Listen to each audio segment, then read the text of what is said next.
Mireille Perronnet, bonjour. Vous êtes journaliste médicale et vous avez publié un livre aux éditions Alpen sur le sommeil. Dites-nous, lorsque l'on a des troubles du sommeil, au bout de combien de temps doit-on s'inquiéter ?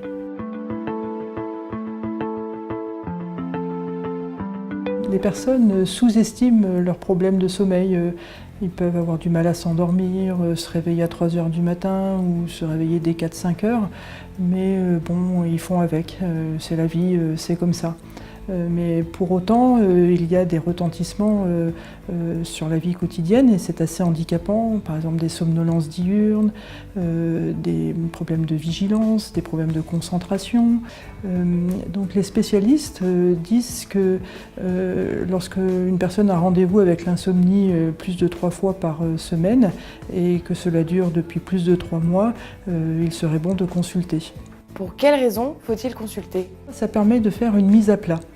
Alors il existe des consultations sommeil à l'intérieur desquelles les spécialistes vont investiguer tous les champs du sommeil en posant des questions et notamment quel est le véritable degré de gravité de l'insomnie.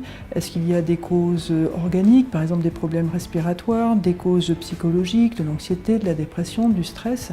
Puis ils vont questionner aussi ce qui est habitude de vie. Ça peut aussi aider les gens qui utilisent des médicaments à mauvais escient, donc ça peut les aider à les arrêter. Quels sont les risques si on laisse traîner ces problèmes de sommeil ?